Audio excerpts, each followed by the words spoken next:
Zero Malabar സഭയുടെ പുതിയ major arch bishop Raphael Thattil പിതാവും എറണാകുളം അങ്കമാലി അതിരൂപത അഡ്മിനിസ്ട്രേറ്റർ ബോസ്കോ പിതാവും ഊരു ചുറ്റും വിരുന്നോടും കഴിഞ്ഞെത്തുമ്പോൾ ചെയ്യേണ്ടതും പറയേണ്ടതും വിശ്വാസികൾ പറഞ്ഞു തരാം.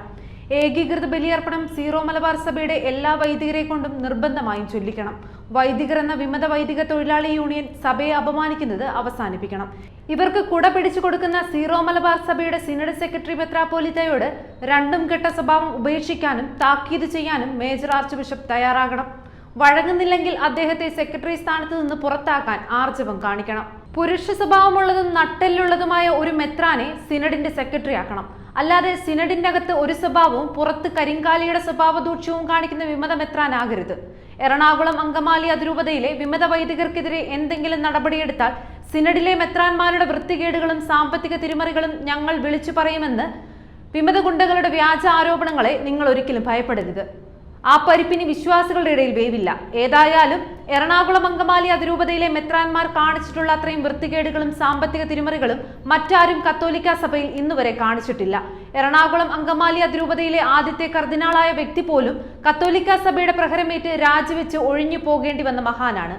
വ്യാജരേഖ ഉൾപ്പെടെ ചമച്ചതിന് വത്തിക്കാന്റെ ശിക്ഷണ നടപടി ഏറ്റുവാങ്ങി രാജ്യത്തിന്റെ ക്രിമിനൽ നടപടികളിൽ നിന്ന് കഷ്ടിച്ച് രക്ഷപ്പെട്ട് മറ്റു രൂപതകളിലേക്ക് രാത്രി തലയിൽ മുണ്ടിട്ട് ഇറങ്ങിപ്പോകേണ്ടി വന്ന സഹായ മെത്രാന്മാരും ഇവർക്ക് സ്വന്തമാണ്. അതിനാൽ വിമത വൈദികർക്കും വിശ്വാസികൾക്കുമെതിരെ കർശന നടപടി സ്വീകരിക്കണം. ബസിലിക്കയിൽ ആഭിചാര കുർബാന നടത്തി ഈ സഭയിൽ സാത്താന്റെ സ്ഥാനമർപ്പിച്ച വൈദികരെ സാത്താനൊപ്പം പോകാൻ അനുവദിക്കണം. മേജർ ആർച്ച് ബിഷപ്പിനെതിരെ കട്ടിൽ സമരം നടത്തി ഈ സഭയെ അപമാനിച്ച വൈദികർക്കെതിരെ നടപടിയെടുക്കണം. 2 കർദിനാൾമാരുടെ കോലം കത്തിച്ച അൽമായ പ്രമുഖരെയും അതിനൊത്താശ ചെയ്ത വൈദികരെയും മാതൃകാപരമായി ശിക്ഷിക്കണം. അവരെ പുറത്താക്കണം. മേജർ ആർച്ച് ബിഷപ്പിനെ സ്ഥാനഭ്രഷ്ടനാക്കാൻ വ്യാജരേഖ ചമച്ച വൈദികരെ പുറത്താക്കുക. പേപ്പൽ ഡെലിഗേറ്റ് വാസിൽ പിതാവിനെ കുപ്പികൊണ്ടെറിയുകയും അസഭ്യവർഷം ചൊരിയുകയും ചെയ്ത വിമതരെയും അന്ന് അക്കൂട്ടത്തിലുണ്ടായിരുന്ന ലോഹയിട്ടതും ഇടാത്തതുമായ വൈദികരെയും പുറത്താക്കുക. കുർബാന വേണമെന്ന് മുദ്രാവാക്യം മുഴക്കി സഭയെ തെരുവിൽ അപമാനിച്ച വൈദികർക്കെതിരെ നടപടിയെടുക്കുക. മുൻ അപ്പസ്തോലിക് അഡ്മിനിസ്ട്രേറ്റർ ആൻഡ്രൂസ് താഴത്ത് പിതാവിന്റെ കാല് വെട്ടുമെന്ന് പറഞ്ഞ് ഭീഷണിപ്പെടുത്തിയ വിമതരെ ശിക്ഷിക്കുക, പുറത്താക്കുക.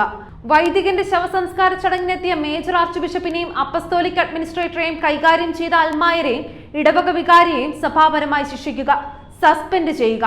സഭാധികാരിയുടെ സർക്കുലർ കത്തിച്ച അൽമായരെ സഭയുടെ ഔദ്യോഗിക ഭാരവാഹിത്വത്തിൽ നിന്നും പുറത്താക്കുകയും ഇടവക ജനത്തിന് മുമ്പിൽ മാപ്പ് പറയുകയും ചെയ്യുക. സഭയ്ക്കെതിരെ മുദ്രാവാക്യം വിളിച്ചവരെയും സോഷ്യൽ മീഡിയ വഴി കള്ളപ്രചാരണം നടത്തിയവരെയും മാതൃകാപരമായി ശിക്ഷിക്കുക, പുറത്താക്കുക.